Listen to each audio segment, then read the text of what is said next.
Hi everyone, I'm Stacy Wright from Phoenix MUFON, and you're watching the latest installment of the Phoenix MUFON live streaming lecture series.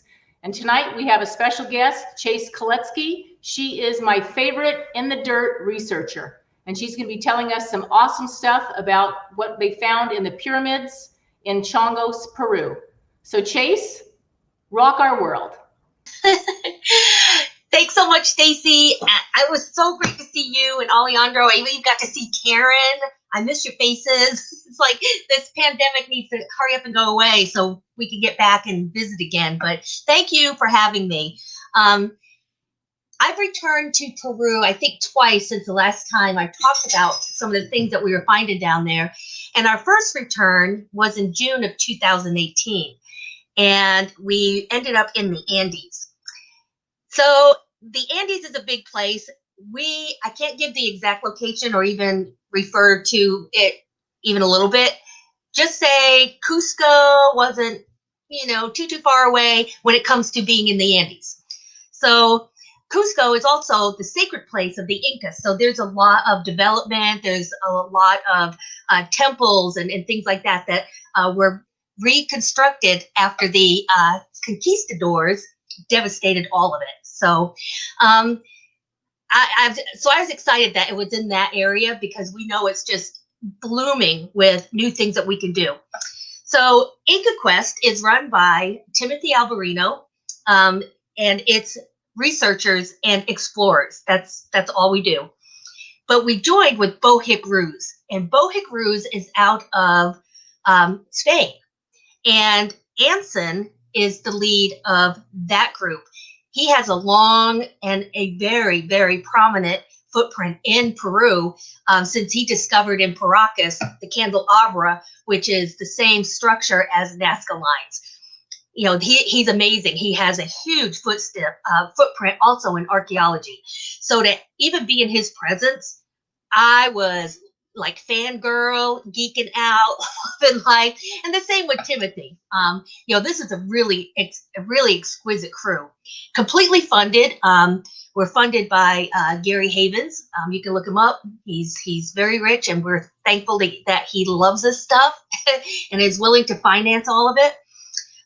It just really gives you the chance to sit back and just do your job and not worry about the money or the logistics and things like that. I'm gonna try and do this without my glasses because Stacy said I had a glare, and I do. It's on my nerves. So, but we really had a big chance to get up there and do something. So, what our first mission was to go up into the Andes, high in the Andes, and check out this area that the villagers up there we suspect is another Machu Picchu.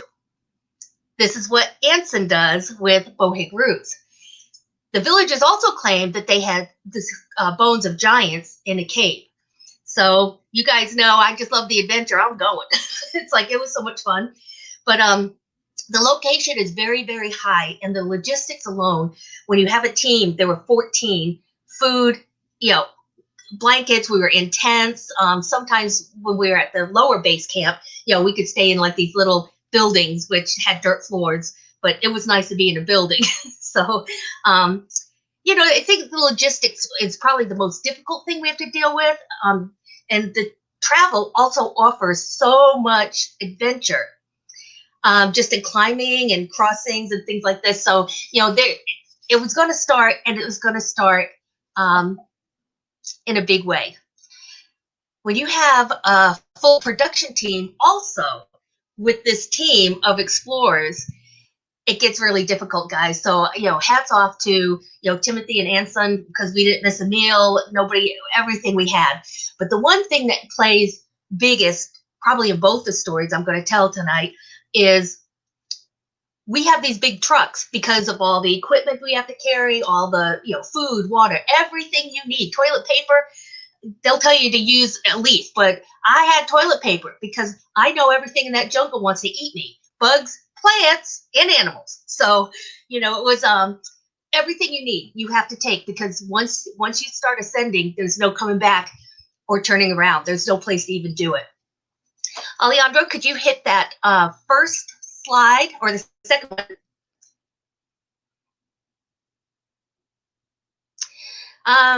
We had a lot of adventures, and one of my favorite things about Peru is just how not United States or European it is. They're still, living, they love life, they take care of their families, but there's a lot of poverty there.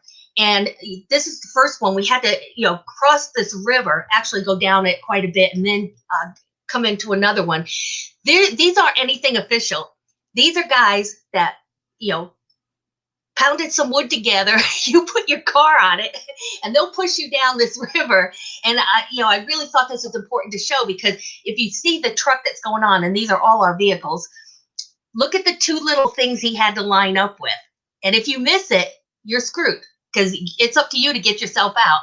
So, and then of course, coming back in, this is where we landed on the other, a little far down and on the side. It's very, there's a very distinct excitement about traveling this way. Anybody can be in, a taxi or whatever and just stick around, Cusco, Machu Picchu, even Pumapuco and, Bolivia. They're all touristy. I'm so fortunate that I got to see some of this stuff and actually travel down Amazon rivers, and it was just amazing, just really amazing.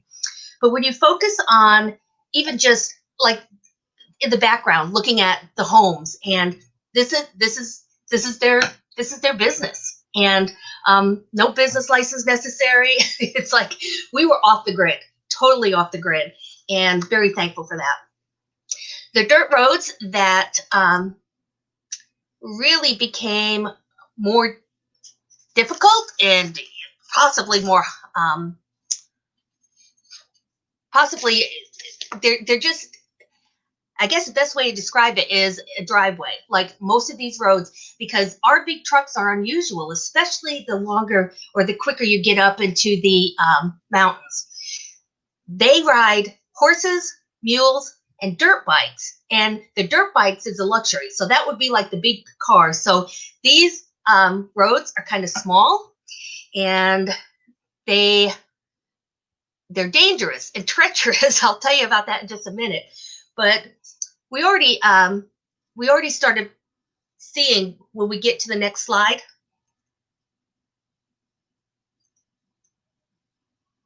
Alejandro? Thank you. So you start out with these dirt roads, and we're starting to climb. Villagers are claiming the giant remains, and of course, this cave is high on the mountain.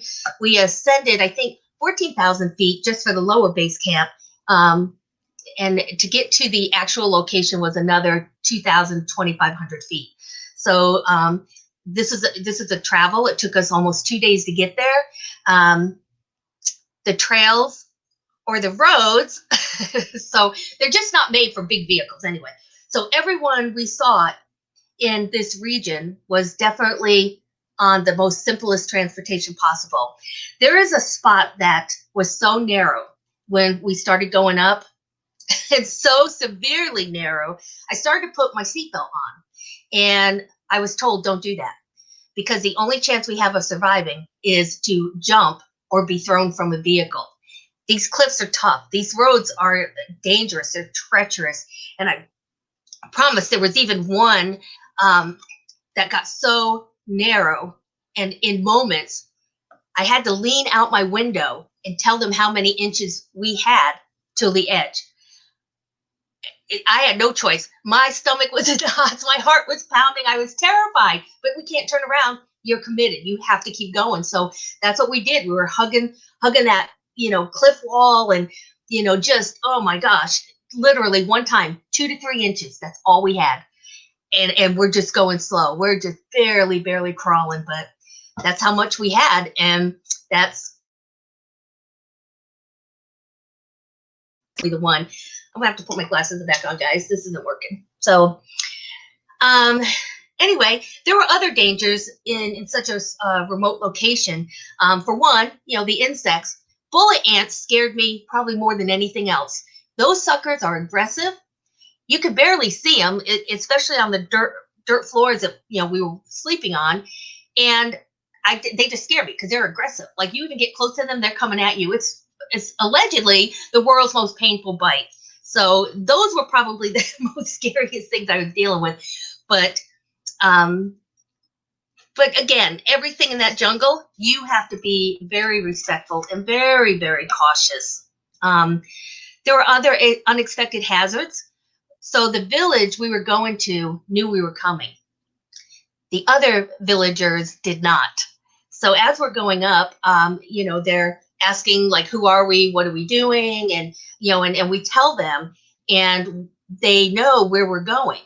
Well, there's already, we just caused a problem, and we didn't realize we did, because there were rival tribes. So when we tell, they know that we're coming up with all this production, we're renting their mules, we're renting their horses, we're hooking them up big time. We're very generous when we go there because of poverty, and it's just, they're so kind to us and give us the best they have, which sometimes is such a gift. And so they were not happy, because they said we could show you where those caves are too, and we could show you where some of these structures look like there could be other buildings and a big complex. And so they kind of wanted to split it, and was wondering why this tribe didn't say anything to them. You guys, it's almost started a machete war. This other tribe comes up, and it's like this big, finger pointing and screaming, and they're really upset because they didn't take care of everyone. They took care of themselves, and of course the other ones are like, hey, this is our deal. It was just nutty, but it was just another big lesson, personally, of we have to understand we're in other people's territories with their customs and traditions and things like this. So that was a huge lesson for all of us, and one we used the next time we went up there. So Anson and Gary Havens decided they would do something for everybody on that huge mountain, and that was build a little field hospital where they keep the supplies and anything they needed for kind of that urgent care, quick care that they needed, and just kind of hook them up with some great supplies and things like that. So hopefully that took down some tempers, but I know that other tribe was not happy whatsoever. So the base camp, as I said earlier, was 14,000 feet, but the caves are another 2,000 to 2,500 feet. We rented mules and horses. Can we go to the next slide, Alejandro?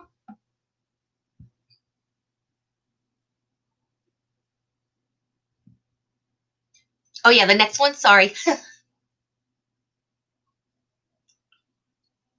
Thanks. So, this is where we were going. So look at the village. You look at the buildings, the ascent and how steep this climb is going to be. And, again, the villagers completely welcoming, and anything they could do for us. It was just so great.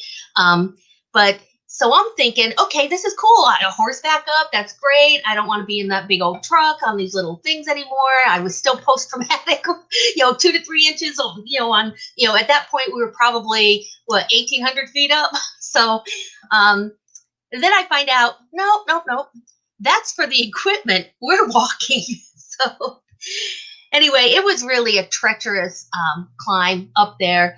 The guys, everything up there was, tents, fire, you boiled your water. It was really great to be there. Anson from Bohick Ruse was really concentrating on the landscaping and looking for structures or just the land and how it's been developed over the years, just trying to find clues and hints that if there is a complex here, and where would it be? Where would it start? So he's got everything from ground penetrating radar to drones. We deploy everything. And Timothy was on the caves and the giants.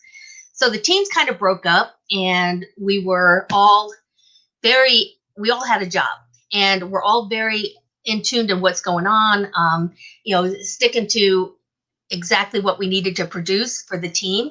And of course, mine was forensics and making sure everything that we touched was admissible. Everyone had a role, and bringing evidence to a base camp was very, very important. So as they continued to go out and really take our time, I didn't go to the caves. There just wasn't enough room for everybody. So I stayed back because, mine is forensics. You guys find something, bring it back. And they did. So I think it was like 5 days at this base camp. And all of a sudden, I could tell by the look on Timothy's face, they didn't find giants as he's walking back. But he did have some fragments of bone. And Anson was also successful with new information on a possible complex. So it was a really good stay. At the end, we didn't realize another thing. These villagers had never seen drones before, and it scared the women and children. So, we were flying drones and letting them, take the little, toggles and, all this kind of stuff. It was really fun. The kids were adorable. One of the last things I want to show you in the pictures, because I thought this was so hysterical. If you're looking back, you can see a pole with wires. There's no telephone up there. There's no electricity except one spot. And that wire is a satellite cable, because there's one little building with a dirt floor that has a TV and cable so they can watch their soccer. So I was like, I love it. It was so great. And, and the little kids, that's all they do. Good thing was, some of the guys with us had a couple soccer balls with them, because the little kids were there, and they would take garbage, like wrappings and things like that they would have and ball it up, and that's what they would use. And so they were really thrilled with the little balls there. But when I did get the evidence and I looked at it, I could see what one of the problems was and the disappointment with Timothy. And I had to tell him, look, we've been looking for giants forever. That's what even brought us down there in the first place, the elongated skulls.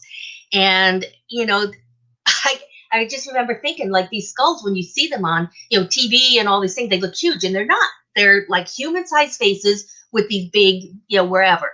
And so I said, but, what we did find in the DNA is that there was a Caucasian redheaded race in Paracas area in a time they shouldn't have been there, because allegedly couldn't sail at that time. So, there's still a lot of work being done on that. I'm really proud of that, actually. It was really good. So can we have the next slide, please?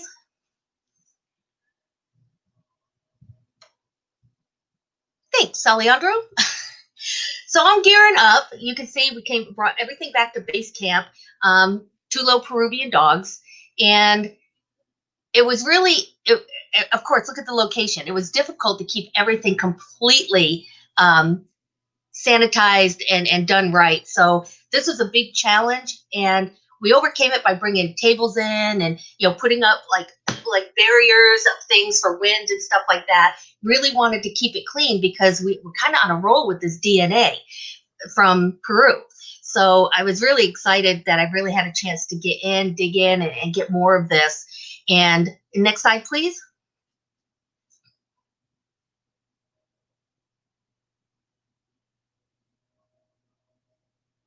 Thanks, Alejandro. So this is what was brought out of the caves. So on the right-hand side, you'll see kind of the top of a scalp, or a top of a cranium. It's definitely not the size of a giant. So I realized immediately when I saw it why Timothy was so disappointed. That's all they found in there. But the other piece of bone was a little difficult. It could be part of a hip bone, a back, scapula. So there's some more interest in that, which we got answers later with the Osteology Museum. So, just going through the process, as you see, you're weighing, you're scraping. The reason I couldn't put more pictures on like this is Timothy was like, don't put too much out there on what your process was. until we get results, blah, blah, blah. And then I can put it out there, whether my website or whatever. But it was very interesting. We went ahead and took those samples, and the findings honestly are still in a queue because of COVID, even to this time. So the lab that I like to use is an actual archaeology, or it's a forensic lab that specializes in very, very old, very antique, very, kind of the most difficult stuff, because DNA, we don't know how it degenerates. Nobody knows. There's no pattern to why or how, or, where's the best condition for it. So we were hoping to find at least like the maternal side, and can determine sex and things like that. We know that this person wasn't solely in this area, so there's many, many more, and it would be interesting to see, exactly what this turns out to be. Next slide, please.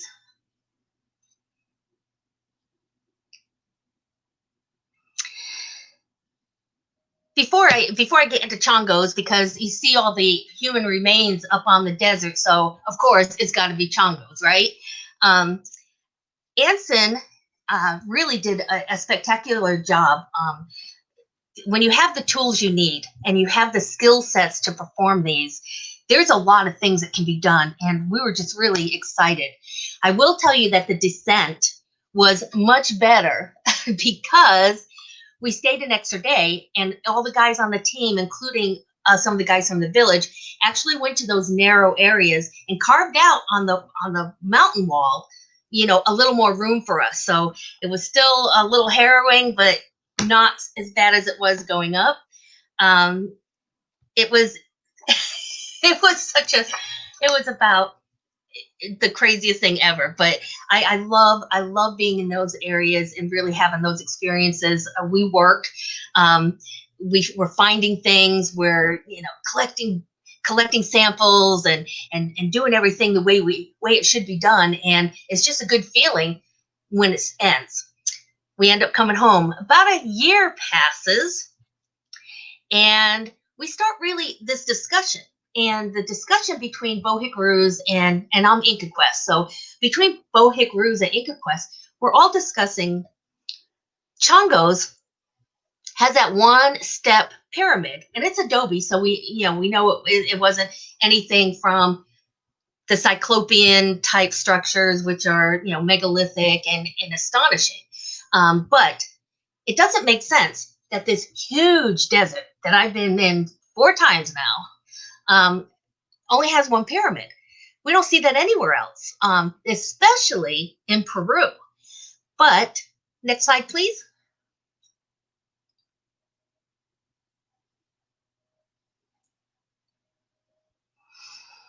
It just didn't make any sense whatsoever, because the pyramids are grouped together, whether it's Egypt or the Canal or Machu Picchu. And then here we have this humongous necropolis, and there's one little tiny pyramid. So that was a big discussion we were doing with that. And we know that Chongos is best known for the elongated skulls, that most of them come from this area. And it's also known for huaqueros. So you have grave robbers out there, really trying to find where like some of this Inca gold is, or, even the textiles and things like that. They're so highly marketable. So are the elongated skulls now. So we'll talk about that in just a minute. But what the huaqueros do is they take rebarb, a pole, and they just walk through the desert, and they're just shoving that down into the sand. When they hit pottery, then they know they have a burial, and they'll dig out, and they're not interested in the body. That all gets thrown up because they want everything else that's in there. So this is why you're going to see a lot of human remains in Chongos. I don't know of another area like that in Peru. I'm sure there is, or in South America. I don't know of it, but it's pretty incredible. So I think I featured the first time I spoke about Peru with Phoenix MUFON. I talked a lot about the pyramid and some of the things that happened when we were there. But why such a big population of burials? And Inca built complexes, not small single residents, right? For a lack of a better way to put it. So with all these burials, it's not just a place. That's not what they did. They didn't have graveyards. You lived in an area and everything was maneuvered in that area. So our theory that we were starting to understand and really discuss thoroughly was, we believe there's more to Chongos than just, bones and these elongated skulls. Next slide, please.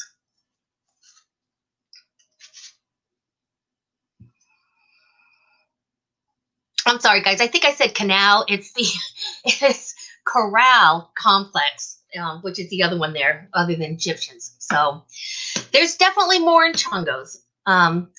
We applied the same strategies as the previous times. Again, it kind of was the year before, the exact same strategy. So we have Bohig Ruse, Anson and his team, which I love these guys. Like, we're all so close now. It's crazy. But they did the same thing. They were looking for those kind of structures and looking for all the indications that this could be something more. And of course, when we're seeing things like a baby, and this is what we walked up on, and there's a tiny little baby bundle, and it was elongated skull because the head is missing. And that's hot commodity in South America right now. So we know that there was something valuable about this little bundle, because the heads are all also gone unless they're elongated. And that's when we know that it was probably somebody special, because we do know that the only people allowed to bind their heads were what they call the royals. The slaves were not allowed to do that. So you'll find a lot of like normal skulls and then elongated skulls. And it was, there's so much we've learned over the past 5 years. It's been incredible. But again, going up drone views, getting a lot of that texture of the desert. It's just amazing, guys. It was a full couple of days out there. And we also believe that our theory is correct. So we're finding some indications that they weren't as prominent as the Andes, but there was enough for us to try to file an excavation request with the Ministry of Culture. Now, these are almost impossible to get, mostly, and I get this. They want big discoveries to be credited to the Peruvian archaeologists and to their work. So, we kept some of it to ourselves for a little bit, only because Bohig Ruse has a huge footprint in this area, and he possibly could be the only one that can make this happen. We would bring in the Peruvian archaeologists, of course, and give them all the credit. We just want to be part of the process and get to bring and add to the tools. They don't have drones. They don't have forensic equipment. They don't have PPEs. All of this stuff is shocking to them. When we were in the museum in Lima, they were taking pictures and coming out, and and they kept saying CSI, and so they have none of this. And this is the most prestigious place and museum where you're going to find this stuff. So very, very excited about that possibility. It takes forever. They move very slow, but we're always still interested in DNA, and we're adding to the DNA bank every time we take these samples and bring them up, to Canada. It's the lab I use. If you go on my website, but I have a working one. It's called thefieldreports.com. And a lot of my reports are in there, like some of our studies, and but the Star Child skull is in there. And you'll see that I back up everything I'm saying by making sure everyone knows what lab I used, who processed it, You know, so you guys can actually vet everything I'm doing. Was that lab credible? Um, was that lab trained or able to perform what, you know, I needed done? So these are really important to do. So we'll be putting that out as well. But right now there's so much we're putting into that DNA bank, and like I said, we found some pretty nice surprises. So the infant that was found there, except its head, once again, known as elongated skull. And if you'll permit me 1 minute, I should have done this earlier, but let me go grab one of those skulls. Sorry.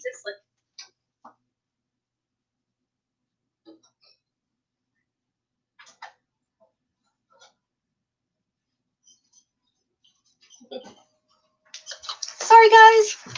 So as we understand more and more, the elongated skulls, especially on the babies, they're really, really important. So when we find this type of elongation, first thing we're always going to look at is if there's band marks and what is the condition of the back of the head, or was this baby born this way, which was a theory on this one. So we were unwrapping this, and this was in Caracas, Peru, and immediately saw the red hair, which everyone got excited.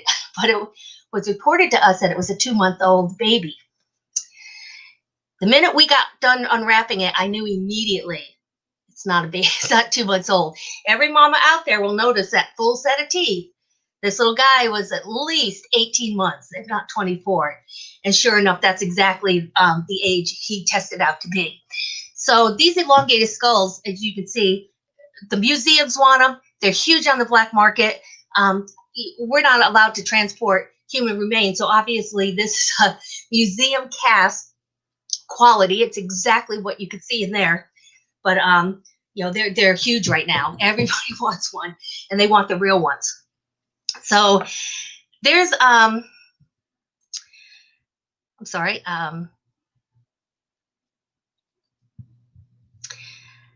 Yeah, that little baby guy. So samples are very important, especially for further study.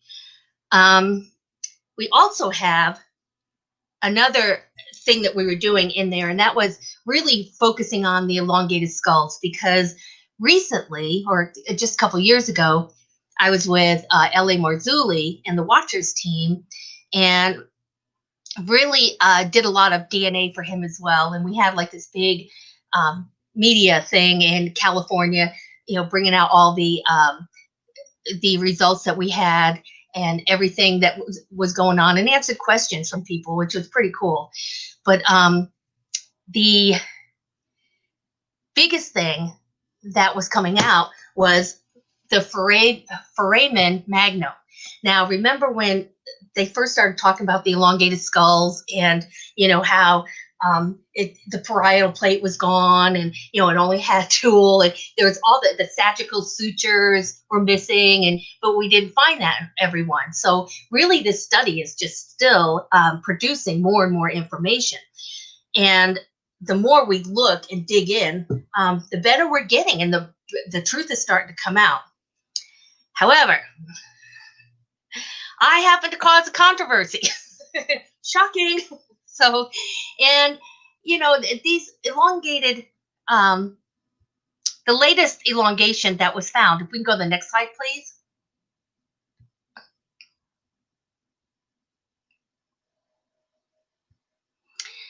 This is shocking. So we wanted to see this, even though we weren't allowed to open the case like most museums let us or anything. Look at the size of this elongation. You could tell by where the eyes are set how high this head is. You can also look, I wish I had my pointer or whatever, I could show you guys. On that side view on the right-hand side, you can almost make out where both the band marks were. So definitely, you know, it was cradle boarding. It was, you know, probably done much later than most will do it. It was shocking though, you guys. It's like, crazy. But the reason I took the back of the head as well is because the theory that has been in play and has been accepted has been that the elongated skulls, your foramen magnum is in the back of the head. So it's really, really close, like the Star Child skull. So, you know, you've got foramen magnum right here, really close to the back, when it should be in the center. And the center, because, you know, or our head would be like bobbing all over, right? So this was something that you could see in this mummy, that foramen magnum was definitely right back on the skull. So this is something that LA and a lot of the people down there were really focused on, because you can't move foramen magnum. You can't. So they were born that way. Or was this a genetic alteration that was brought in? And are these the beings that the people that did the headboarding were emulating? So all of this is really important. I asked the curator if she had done any DNA on that, and they don't do that. Very rarely. She says that, they just do what they can and put them up. When we were there, every museum we go in, and the back room, they're just stacked to the ceilings with mummies and elongated skulls and things like that. So I can see why it takes a little longer on some of these things. But this was a very important find, and the foramen magnum being on the back of the head made everyone very, very excited. And just the length of that elongation, it is the biggest elongation they have found so far. So we're really lucky to see it. So the next slide, please.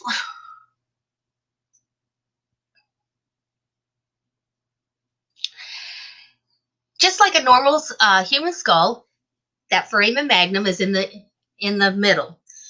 Elongated skulls, it's at the very back. So you see the quote, "Classic Paracas elongated skulls from Peru. Note how the foramen magnum, where the spinal column enters the bottom of the skull, is very much farther back than normal. A genetic adaptation." Brian Forrester. And he's not the only one that put his name on this. A lot of researchers did. Me, however, I was thinking, so you can't move a foramen magnum. But when you're starting to look at these elongated skulls, what if banding took your skull up and your skull was closer to foramen magnum? Is that possible? Well, of course it is. And this is something that we're researching right now. It's controversial because, there's other researchers that put everything on this. And it's just, I think they're wrong, honestly. And we're doing a lot of this study now. And we can look at this even in modern days with the flathead syndrome with some of these children, who would just lay on their back more than they should. And they have that little flat spot in the back, and to start figuring out where the foramen magnum is. So this is really something I don't like to do, but like the Star Child skulls, science doesn't care what we believe. I want an alien. I want a giant. But if it's not there, I'm not going to say it was. And if I find contraindications on some of these findings and I can prove it, I'm going to do that. So, but it's not going to be met nicely with some of these researchers. I can tell you that much right now. So this is really where we've been in like the last couple of years, and it still continues with every kind of research possible. Still in touch with Anson and the guys in Spain. Timothy Alberino, I'm actually working with him very, very recently, and on something else, which is part of this, by the way. But it's all starting to come together, and there's answers everywhere. You just have to, dig in and not give up and keep researching and going out there. And I think that's kind of, what we see today. A lot of us out here that have been out here for a really long time investigating UFOs or even being interested in them, and really brought this field forward a lot of steps. And then boom, here comes To the Stars Academy, and they were a game changer. They were an honest, welcomed game changer. We guy that I think a lot of people almost feel, let me just sit back and watch for a little bit, but we can't do that. I think we need to continue to get out there, continue to add evidence, share with other researchers. That's really important. One thing I really like about kind of the archaeology community, they're not peeing on their bushes like ufologists do. They're just not doing that. These guys, we're sharing information, we're sharing, findings, we're letting them know, where we're going and a little few things that in the community, and they're trusted. They're not going to call A&E and say, hey, I got our lead, let's go. You know what I mean? So it's all about honor and stuff. So it was really, I don't want to say refreshing working with them, because I do work with like amazing other researchers and investigators out here. Unfortunately, this friggin' pandemic has really set a lot of us kind of away from each other, and it's kind of sad. So I think things have slowed down, definitely. Even our conferences, we can't get together. Like, I miss their faces, right? And can't get together and see them and just hang out like we used to. But it's all going to get better, and we're changing even how conferences can be put out there. So I think it's pretty cool. That's really all I have. I kind of like buzzed through it pretty quickly. And if anybody has any questions, I will be happy to take those. And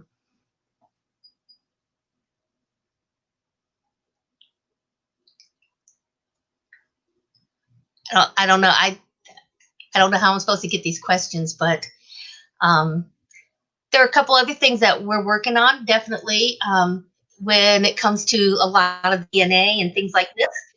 Oh, do we have questions? Hi, Laundry. Am I in the picture? Hey there. Yeah, Karen, and we love you. I'm so happy to see you. We're happy to see you too. Can you see the chat on the right there? Yes. So that's where questions will come. I don't see any yet. Okay. Let's see. There was one. Technical one. Could the red hair be from a lack of protein intake or something like that? Yes, absolutely. And it's something that's part of that research that we're doing, because, smart people like you know that that's very possible. So we either have to rule it in or rule it out.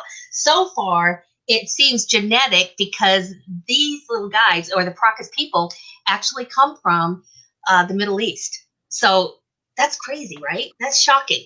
So I think it's going to be legitimate, but that is a very awesome question and something we are looking into. And it's, very difficult to get samples out of Peru. So we did happen to get some red hair lately. So we'll find out. But it's all in play right now. Great question. You all got a glimpse of Karen's pajamas. Did you like her pajamas? They're cute. They're very, very bright and festive. I have a question. Okay.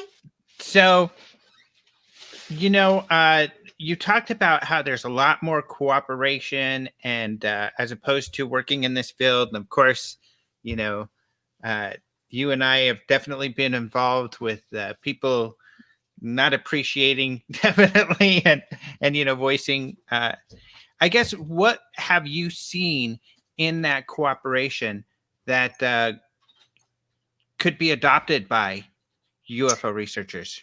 They're more interested in the information and the cooperation or even collaboration than they are in, mine. It really is about, this is huge. And the elongated skulls, and finding out they actually come from, they're not Peruvian, they come from the Middle East. That's crazy. That has added something significant to the timeline, and also significant to, the heritage and or origins of some people. So that was, to be part of that is just so remarkable. But it's more about the information. And truthfully, I think it's why I love Phoenix MUFON so much, because I feel that with you guys. It's a team, and everybody's just like talking and, sharing and putting everything out. And you just don't see that even in other states and their little, groups or whatever. You just don't see it. But I also think, like Lou Elizondo, they bring a big part of that game too. So they kind of keep quiet, but you know, while they're working things, and it's the same that we do, but they have their trusted allies that are out here as well. And I think that's just a big game changer. I think if you're not going to play nice anymore, you're too big to play with the little guys or the young guns, which are coming up. I love the young guns, right? They're so smart. You know, it's just going to sift out. I mean, that's just how it's going to go forward, because it's not about who's going to disclose or find that one piece of, you know, it. To the Stars has kind of cracked that already, truthfully, and has changed the game. So, you know, if you don't have something cohesive with real friendships involved, like Phoenix MUFON, going to be behind the curve. And I'm saying that with all, like, yikes, not good people. Like, we have time to fix it, but not much. You know, the game out here is changing. I mean, you know, as most people out there know, we have Marco Rubio, you know, intelligence committees. We have, you know, armed services committee. All these people being briefed. We know pilots have been brought in. More reports. Things are still going on today. All of these are being collected. So it's just a game changer. It really is. And I'd imagine more satisfactory the work when it's more cooperative. Yeah, you know, being out there, especially up in the Andes, you know, because we were so remote and we're staying with these villagers, but we were kind of by ourselves up there. And of course, I'm the only female, so they spoil me rotten. They really do. Like, you know, it's like, guys, stop. I can do this. You know, they're just so amazing. But the camaraderie is more palpable. You know, I've got a lot of photos of all of us together, and you know, there's such a profound connection, love, and loyalty. You know, these guys, you know, you just don't get that everywhere. You just don't. And it's unfortunate, because what we do as a group, or what we do in the UFO community, and we partnered more and, you know, set up more, we'd have better answers, truthfully. You've got to have those, you know, people that will bring up, you know, challenging questions, like me, because you guys know I'm going to get it for this, right? You know, the Foramen Magnum can't move, but what if that head can, when you're extending it up, you know, when we're talking to each other and getting these ideas out and put on the table, we really overcome things before the debunkers can do it, before the haters come at you, or the trolls, or if that makes sense. So we're really doing ourselves a disservice, not counting on each other. And, you know, like, I wrote you, Alejandro, and said, look, I've got this problem. What should I do? And you're just like, do this, this, this. It absolutely worked. It was perfect. And, you know, in the end, it turned out okay anyway, because, you know, I was right, whatever, you know, but it was your help. So reaching out, or when we're down there at, you know, the Congress, UFO Congress, that's where you feel it. You know, there's a kind of a mentality, or just that uplifting feeling that you have there.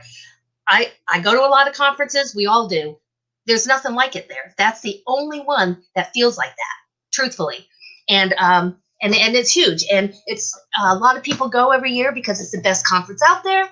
So you get to, you know, revisit with your friends and catch up with each other, and, you know, making new friends. Got really close with, you know, Melinda Leslie and like some of these people out here. So I think it's important, the connections, contacts, and don't be afraid to get a team together. All right. Looks like there are some questions coming in. So Katie Grabowski, who she looks different there because she's actually a member of the YouTube, because on UFO Congress now you can become a member, and we're uploading all of the previous videos, so you'll be able to watch those. That's something brand new of like this week. But Wow. She's asking, hello, nice to see you all. How many skulls have you found? Oh my gosh. Well, a lot of them that we find, we would give to the Paracas Museum. Hi, Katie, by the way. I love you so much. So thanks for the question. But a lot of them we would give to Senior Juan and running the Paracas Museum. because we can't bring them home. We can't take them. But we have found, I've taken a little over 300 samples from skulls and other things out there, obviously like textiles and wrappings and mummy rope, but I can't even say. I'd probably say a couple hundred, easy. We've been in Chongos for days and days and days, and I've been there 4 times for days and days and days. It's just like craziness. Thanks, though. Wow. Shane Hurd is asking. Oh, and I forgot. There's Katie. I can show him on the screen. Shane says, did you ever feel threatened or the need for security? Is that a problem in Peru? Yes. There was a couple things that we had. You're driving down the road and, of course, we're in trucks and whatever. And they post, like in when you're going through these villages, they post people on the side of the road and they've got big weapons. And when they see you, they tell you to stop because you're going to give them money because you're going through their town. And Timothy has lived in Peru for many, many years, speaks fluent, and he just blows by them like they're nothing. And we're just like, ah. There was another time we were in, we rented a van and a driver to take us out to Chongos, and we're way in the back of Chongos. It's a huge desert area. And all of a sudden the guy just stops and he says, I want $200 American from every one of you or get out. Just like, what? So of course, this was with LA too. So LA, literally, we're all out talking to each other. I'm like, LA, look at him. I can take him. Come on. I'm not giving that guy nothing. He said, this is extortion. I can take him. He goes, Chase, we have to bring the van back. And it's his village. I'm like, oh, okay. Yeah, that's a good idea. But yeah, that we've gotten into a couple of situations in Bolivia. LA, Aaron Judkins and myself were pulled out of our line. We had just passed customs in Bolivia in the passport office, go into our bus, and they pull us separate. Well, the other guys are just talking and don't even notice we've been pulled. And they don't bring us back to the passport office. They bring us back to this old dilapidated building. There's these 2 metal chairs. When we first enter, there's no door. And he tells LA and Aaron to sit there. Now, these are 2 guys in Border Patrol uniforms. And then they bring me to this back room and shut the door. And I'm thinking, oh my God, I know exactly where this is going. This is not going to be good. And so he told me that, like, empty everything on my purse. So I'm thinking, oh, maybe it's just money. I can give money, But it started getting just really tense and nasty. And then all of a sudden I hear all this ruckus outside the door. And LA kicks that door open. And him and Aaron are like, what are you doing? Like, why did you bring us here? Why didn't you bring us back in the building? This is a shakedown. What do you guys want to do? You want me to go out there and scream and tell everybody what you got? And thank goodness that they were not compliant men that weren't afraid to, because I don't think it was going to go well for me at all in that back room. So, yes, I do believe in security. Inca Quest, the second time we were out there, and that was in May of 2019, we did have a couple Marines with us. I can neither confirm nor deny if they had anything on them for protection. But yeah, absolutely. Scary. Thanks, Shane. All right. The next question is from Noni Mendoza. She says, do you think they are coming through a portal? Who's coming through a portal? Like, I'm guessing she means like possibly if they are, if you think you're finding something from elsewhere. Yeah, you know what? And even if we're talking about like what's going on today, I've said for years, I honestly don't believe they're coming here with a full tank of gas and a Red Bull. This is obviously physics we don't understand, physics we haven't found yet, or technology that we're not using. But that makes so much more sense to me, especially when you hear a lot of the stories, even going back, to original people in their areas. Portals, sky people, Skinwalker Ranch, things come out and see things. I'm working on a little project now with the Red Gate up in Montana. You guys look into that one. What? So there's a lot that we're doing. And, but yeah, I that's my belief, but science doesn't care what I believe and nobody else does. But yeah, absolutely. All right. Stacy Wright has a question. I think I've heard that name before. I love her. When do you go back to Peru for the next expedition? Oh my gosh, you guys, we so got sidelined. I had two expeditions planned this year, and both of them were just postponed. And as things get on and on, we're losing valuable time because of the DNA degradation and things that we have no control over.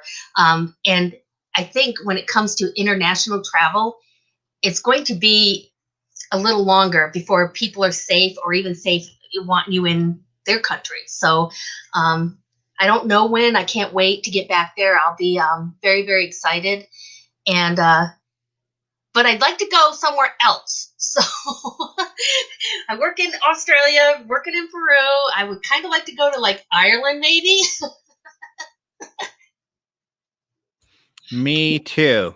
Right. And I think the last, I don't see any other questions, but Noni says thank you, and Katie says thanks. Miss seeing you. It'll be interesting to see the results of the DNA testing. Missing you guys too. For real, Katie. Thank you.